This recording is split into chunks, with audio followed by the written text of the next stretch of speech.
Alors une fois que la capsule est réalisée, il faut la rendre accessible aux élèves et ce de la manière la plus simple possible. Alors numériquement, vous avez différentes possibilités. Première possibilité, en utilisant un drive. Donc ici, là, c'est le Google Drive, mais vous auriez exactement pareil grâce à OneDrive et Office 365.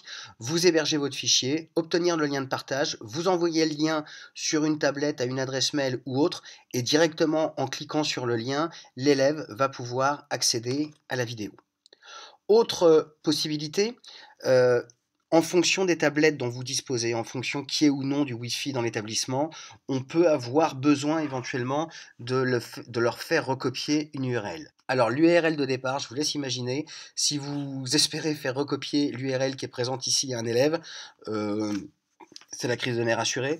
Donc, vous avez Google Shortener qui vous permet de simplifier les URL. Vous rentrez l'URL complète et il va vous produire un URL beaucoup plus raccourci. Là, déjà, vous voyez qu'en termes de nombre de caractères, c'est beaucoup plus jouable. Dernier élément, vous pouvez, par des logiciels gratuits, obtenir un QR code, et là c'est quand même bien parce que c'est rapide, c'est immédiat, testez-le, ça fonctionne, et donc là l'accessibilité, que ce soit en classe ou à la maison pour une capsule, va être clairement facilitée. Vous avez une autre solution qui passe par de la réalité augmentée. C'est une appli qui est gratuite sur iOS comme sur Android, qui s'appelle Aurasma, et qui permet de faire de la réalité augmentée. Je vous fais cette démonstration. Alors voilà les deux feuilles d'activité et l'idée donc c'est de pouvoir avec la tablette mettre de la réalité augmentée.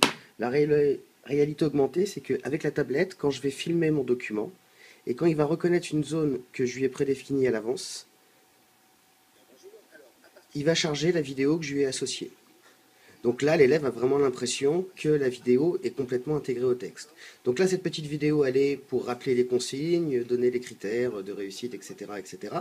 Dans la suite du document, l'élève, là, donc j'ai mis deux images. Là encore, quand il les passe avec la tablette,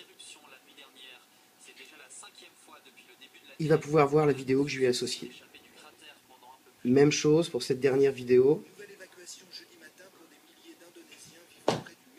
Donc l'idée, c'est que par l'intermédiaire de la tablette, l'élève a vraiment l'impression que la vidéo est intégrée au document. Là, je bouge un peu parce que je dois tenir les deux dans la même main. Bien, donc pour réaliser ce type d'opération, c'est vraiment simple, hein, c'est un peu le même principe que le QR code. Vous allez sélectionner une photo et vous allez, via l'application, lier cette photo à une vidéo.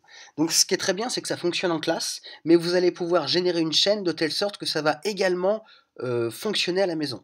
Je vous laisse imaginer aussi toute la potentialité de cette application.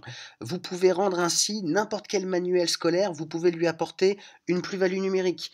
Vous pouvez également, pour l'affichage dans les classes par exemple, rendre un affichage vraiment interactif.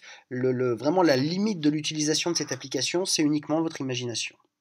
Info, petit tutoriel pour créer un aura à partir d'une vidéo qui est hébergée sur YouTube. Je vais faire ça avec la super vidéo, la capsule méthodo que les collègues ont fait sur le schéma. Donc déjà pour récupérer la vidéo, on va donc téléchargement, c'est gratuit pour la version d'essai. Parcourir, ici vous mettez l'adresse YouTube de la vidéo et donc vous pourrez la télécharger directement, et donc l'intérêt c'est qu'on peut l'héberger dans la pellicule. Ça pour Aurasma c'est relativement pratique. Donc une fois que vous avez récupéré, vous lancez Aurasma et on va créer donc un nouvel aura, et vous allez voir que c'est rapide. On va en créer un nouveau. Il va nous demander donc déjà la vidéo qu'on va vouloir associer. On va la prendre dans l'appareil, on va lui demander de chercher dans l'album photo. Et donc ajout récent, c'est la dernière qui vient d'arriver. Je vous présente mes garçons.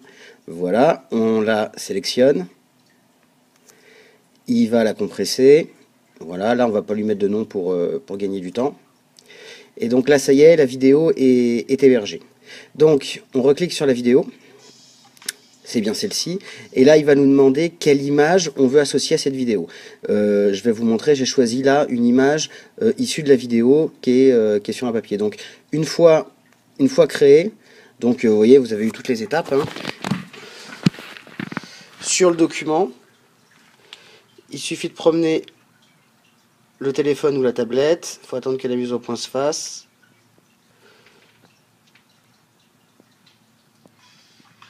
Et ça nous lance donc directement la vidéo sur le document. L'autre intérêt, c'est que si vous double-cliquez, mais là j'y arrive pas.